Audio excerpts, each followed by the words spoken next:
Brought to you in association with Grendel Press. This is Werewolf, the podcast, a serial killer drama.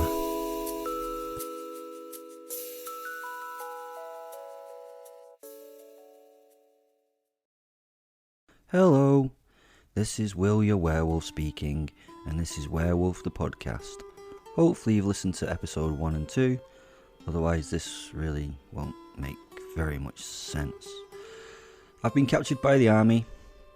I've met my friend in the future, the chief, and now they're going to interrogate me for some reason. So let's carry on with the story. Soon after the one I will now call Chief had left, the door opened again. 2 more soldiers came into the room in biochem suits with gas masks on. They pulled a hose from a storage place in the wall and rolled it out to end within a couple of meters of the cage. One of the soldiers then held the nozzle and pointed it in my direction. The other soldier went back to where the hose had been stored, and out of my sight started turning a tap or something that started the high-powered jet of cold water. This mini tsunami then blasted me as I sat.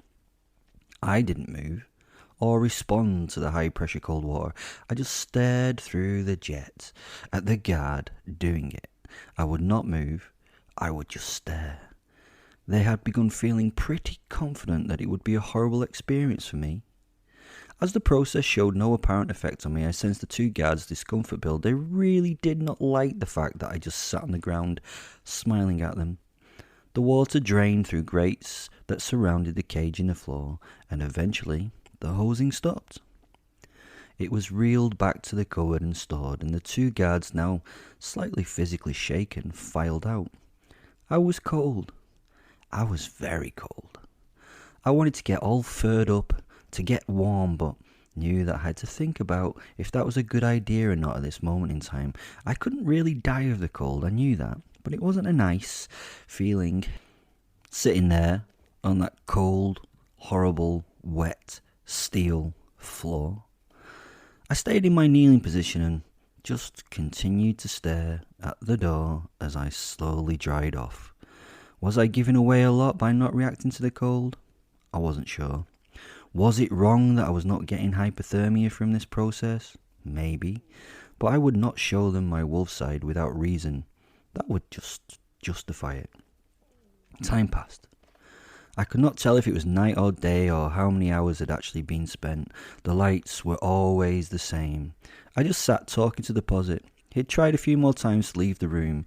Each time he was not able to pass through the doors or walls. I eventually had to do my business through the cage bars like the animal I suppose I was. I kept the bucket to store some of the sprayed water that he had accidentally collected. For the next few, I assumed days, the chief soldier man would enter. He would tell me I was a werewolf, and then the soldiers would come in and hose me and my cage clean. They had brought me no food or water apart from the hosing. They got me nothing, no clothes or cover.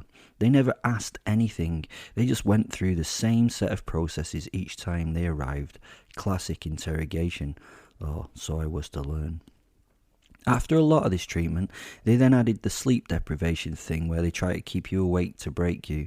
The problem they had here was that they would not come near me to wake me, so they could only use noise and hosing and some high decibel alarms to stop me from pretending to be asleep.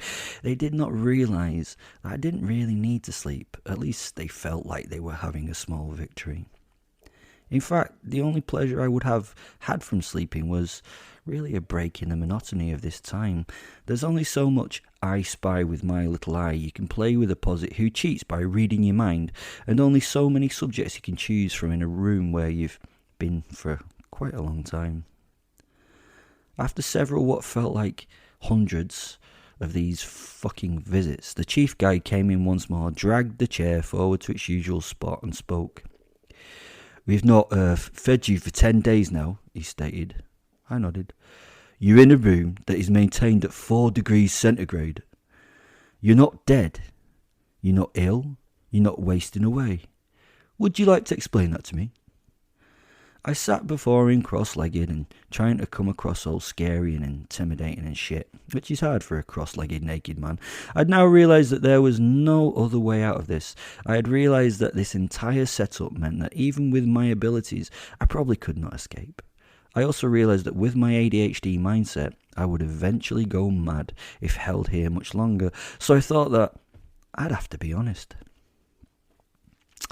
I'm a werewolf, I said, shrugging my shoulders. His head snapped up from his papers.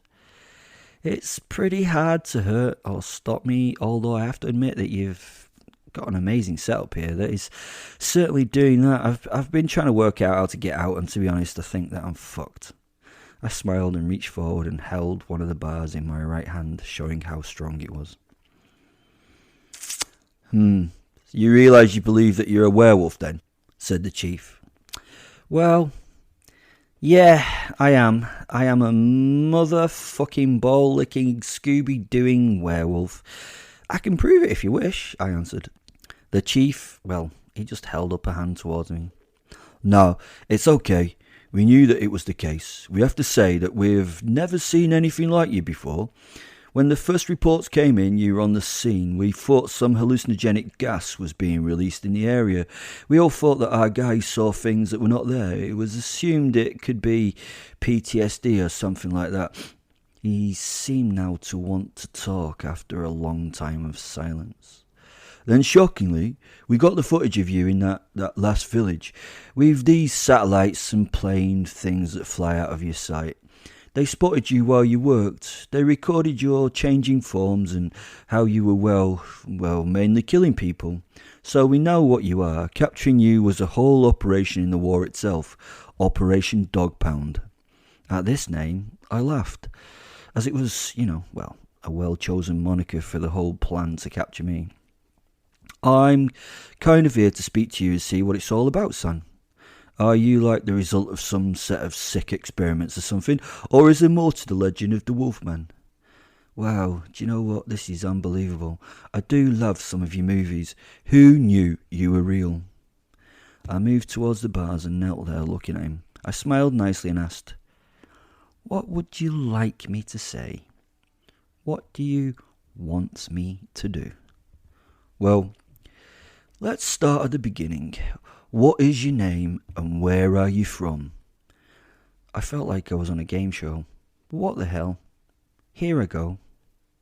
Thanks for listening to episode 3. I hope you're enjoying it. If you are, there's a link down in the description where you can buy me a coffee. That would be wonderful. There's also a link there to getting my book from Amazon. That would be lovely too. And just as always, the final note. Love you lots.